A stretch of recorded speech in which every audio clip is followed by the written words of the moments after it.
प्रेम से बोलिए सद्गुरुदेव महाराज की जय, परम पिता परमेश्वर की जय।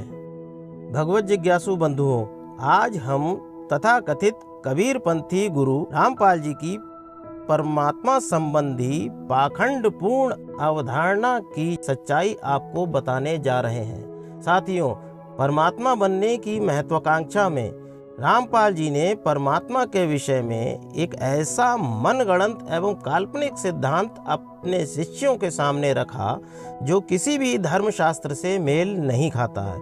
यहाँ तक कि कबीरदास जी की मूल वाणी बीजक से भी मेल नहीं खाता। रामपाल जी के अनुसार परमात्मा का वास्तविक नाम कबीर है और वह सशरीर अर्थात शरीरधारी है। उसका शरीर नूर तत्व से बना है और वह सतलोक में रहता है। यह देखिए, यह रामपाल जी द्वारा लिखित पुस्तक है भक्ति सौदागर को संदेश। इसमें रामपाल जी परमात्मा से संबंधित अपनी मनगढ़ंत बात को सही सिद्ध करने के लिए यजुर्वेद से प्रमाण दे रहे हैं, लेकिन बड़ी चतुराई से।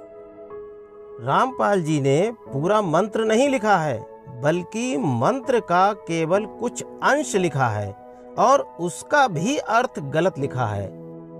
पृष्ठ संख्या 33 पर यह देखिए, यजुर्वेद अध्याय 1 मंत्र संख्या 15, अग्ने तनूर असी, बस इतना ही लिखा है और उसका अर्थ लिख रहे हैं परमेश्वर सशरीर है। अब देखिए, रामपाल जी अपने शिष्यों को कैसे मूर्ख बनाते हैं। अग्ने तनूर असी का अर्थ परमेश्वर सशरीर है होता है क्या? पता नहीं कहां से संस्कृत सीखी है रामपाल जी ने। पहली बात तो यह है कि वह मंत्र परमेश्वर के लिए है ही नहीं। यह देखिए पूरा मंत्र, अग्नेस तनूरसी वाचो विसर्जनम देववीतये त्वा गृहामि व्रत ग्रावासी वानस्पतय सा इदम देवेभ्यो हवि शमीष्म सुशमी समीष्म हविष्कृदेहि हविष्कृदेहि। यजुर्वेद अध्याय 1 मंत्र 15। इस मंत्र के ऋषि हैं परमेष्ठी प्रजापति और देवता है यज्ञो देवता। ध्यान दीजिए, यज्ञ देवता इस मंत्र के अभीष्ट देवता हैं। इस मंत्र का अभीष्ट देवता यज्ञो देवता है, ना कि परमेश्वर। अब देखिए इसका पूरा और सही अर्थ। प्रस्तुत कंडिका द्वारा ओखली में हवि डालने, कूटने, मूसल धारण करने आदि क्रियाओं को संपन्न करने का विधान है। हविष्यान के प्रति कथन, आपका वाणी अर्थात मंत्रों के साथ विसर्जित होने वाला शरीर अग्नि का बाह्य आवरण है। मूसल के प्रति सुदृढ़ पत्थर के समान वनस्पतियों से निर्मित दैवी शक्तियों की कीर्ति बढ़ने के उद्देश्य से हम आपको ग्रहण करते हैं। अतः देव प्रायोजन के लिए इस हविष्यान्न को उत्तम ढंग से पवित्र बनाकर हमें प्रदान करें। हे हविष्यान्न को तैयार करने वाले, आप पधारें। इस पूरे मंत्र में कहां परमेश्वर के विषय में लिखा है? ठीक इसी तरह रामपाल जी ने अध्याय 5 के मंत्र 1 में भी चतुराई दिखाई है। यह देखिए, अग्नेस तनुरसी विष्णवे त्वा सोमस्य तनुरसी, केवल इतना ही लिखा है, पूरा मंत्र यहाँ भी नहीं लिखा है और इसका भी अर्थ गलत लिखा है कि सर्वव्यापक सर्वपालन करता सत्पुरुष सशरीर है। अब देखिए पूरा मंत्र, अग्नेस तनुरसी विष्णवे त्वा सोमस्य तनुरसी विष्णवे त्वा अतिथेरातिथ्यमसि विष्णवे त्वा शेनाय त्वा सोमभृते विष्णवे त्वा अग्ने त्वा रायस्पोषदे विष्णवे त्वा। यजुर्वेद अध्याय 5 मंत्र 1। इस मंत्र का देवता विष्णु देवता, ऋषि गौतम ऋषि, देखिए, इस मंत्र का अभीष्ट देवता विष्णु देवता है। अब देखिए इसका अर्थ। हे सोम, आप अग्नि की भांति ऊर्जा प्रदान करने वाले अग्नि रूप हैं। आप दिव्य पोषक रस के रूप में हैं।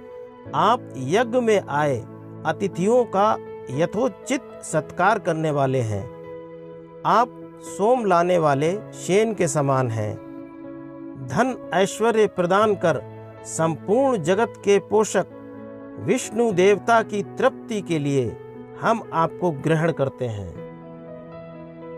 अब रामपाल जी ने परमात्मा को सशरीर सिद्ध करने के लिए विष्णु देवता जो कि सशरीर होते हैं, उनका मंत्र परमात्मा पर फिट कर दिया, जबकि यह मंत्र परमात्मा के लिए नहीं है।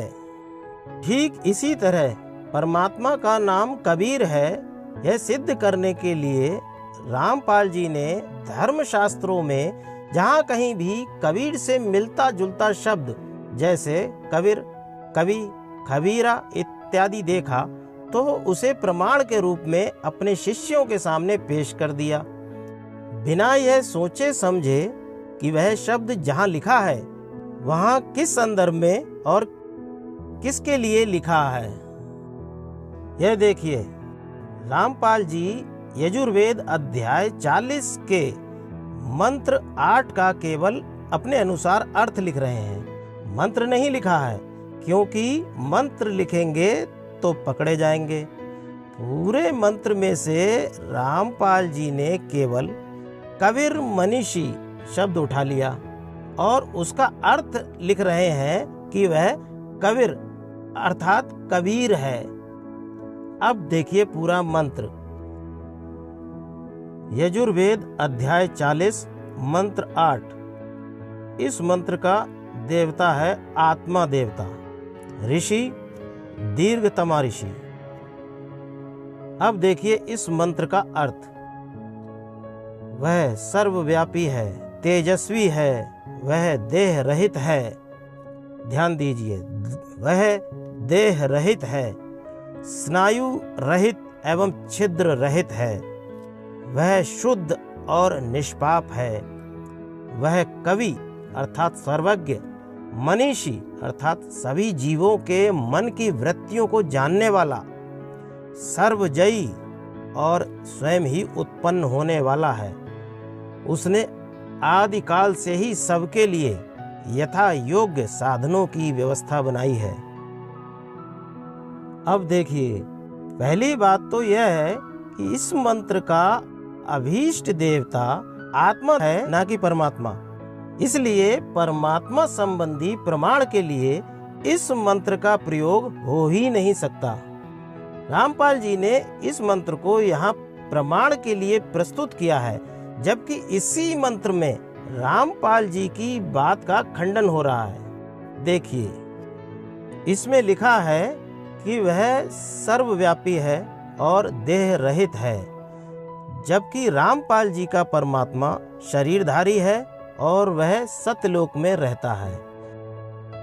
रामपाल जी बताएं कि जो शरीर धारण करके एक स्थान पर रहता है वह सर्वव्यापी कैसे हो सकता है, क्योंकि सर्वव्यापी का अर्थ होता है सब जगह व्याप्त रहने वाला, और जब सभी जगह व्याप्त है तो फिर वह सतलोक में रहने वाला शरीरधारी कैसे हुआ।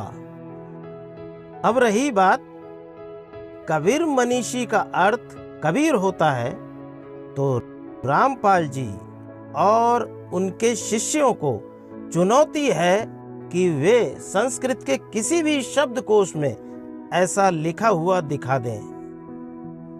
अब आगे लिख रहे हैं कि उस परमेश्वर का शरीर नूर तत्व से बना है। अब रामपाल जी बताएं कि नूर तत्व से बना हुआ शरीर परमेश्वर है या उस शरीर के अंदर रहने वाला परमेश्वर है, क्योंकि यहाँ दो चीजें हैं, एक है परमेश्वर और दूसरा परमेश्वर का शरीर। रामपाल जी ने अपने चेलों को इन दोनों में से किसका दर्शन करवाया है? जैसे मैं और मेरा शरीर दोनों दो अलग अलग चीजें हैं। तो परमेश्वर का शरीर जब नूर तत्व से बना है, तो उस नूर तत्व की रचना कब और किसने की? जब नूर तत्व की रचना नहीं हुई थी, तब परमेश्वर किस रूप में रहता था? नूर और तत्व दोनों अलग अलग भाषाओं, अरबी और संस्कृत के शब्द हैं, जिन्हें मिलाकर रामपाल जी ने नया शब्द बना दिया, नूर तत्व, जिसका अर्थ भी रामपाल जी को नहीं पता है। अब आगे देखिए क्या लिख रहे हैं। परमात्मा का शरीर अति सूक्ष्म है, जो कि उस साधक को दिखाई देता है जिसकी दिव्य दृष्टि खुल चुकी है। इस प्रकार जीव का भी सूक्ष्म शरीर है, और वह शरीर उसी साधक को दिखाई देता है जिसकी दिव्य दृष्टि खुल चुकी है।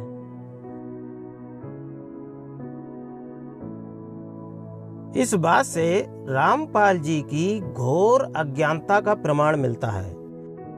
पहले तो रामपाल जी परमात्मा के शरीर को नूर तत्व से बना बता रहे हैं, और फिर उसी को सूक्ष्म शरीर लिख रहे हैं, और उसकी तुलना जीव के सूक्ष्म शरीर से कर रहे हैं। इसका अर्थ है कि ना तो रामपाल जी को यह पता है कि नूर तत्व क्या होता है और सूक्ष्म शरीर क्या होता है, दोनों में क्या अंतर है यह भी नहीं पता। दिव्य दृष्टि से सूक्ष्म शरीर देखा जाता है क्या? दिव्य दृष्टि क्या होती है यह भी नहीं पता रामपाल जी को। यह देखिए दिव्य दृष्टि क्या होती है, प्रमाण भगवत गीता से। भगवत गीता अध्याय 11 श्लोक संख्या 8। हे अर्जुन, तुम अपने इन भौतिक चक्षुओं से मुझे नहीं देख सकते। मैं तुम्हें दिव्य दृष्टि देता हूँ, उससे तुम मेरी ईश्वरीय योग शक्ति को देखोगे। इसका मतलब है कि दिव्य दृष्टि द्वारा परमात्मा की ईश्वरीय योग शक्ति को देखा जाता है। अब रामपाल जी बताएं कि ईश्वरीय योग शक्ति का अर्थ सूक्ष्म शरीर होता है क्या? देखिए किस प्रकार मूर्ख बनाया जा रहा है। अब देखिए स्वयं कबीरदास जी ने परमात्मा के विषय में क्या कहा है। गोविंदय तू निरंजन राया, अर्थात हे परमात्मा तू निर्विकारी है, तू इन आँखों से नहीं दिखता। तेरे रूप नहीं रेख नहीं मुद्रा नहीं माया, तेरा रूप नहीं था, न चित्र था, न कोई मुद्रा और न माया थी। समद नहीं शिशर नहीं धरती नहीं गगना, न समुद्र था, न जाड़ा था, न धरती न आकाश था। रवि शशि दो नाही बहता नाही पवना, न सूर्य था, न चंद्रमा था, न हवा बहती थी। नाद नाही व्यंद नाही काल नाही काया, न नाद था, न व्यंद था, न काल था, न कोई शरीर था। जब तय जल व्यंब न होते तब तू ही राम राया, जब यह जल आदि कुछ भी नहीं था तब केवल तू ही था। जप नहीं तप नहीं जोग ध्यान नहीं पूजा, ना जप था ना तप था ना जोग था ना ध्यान था और ना पूजा।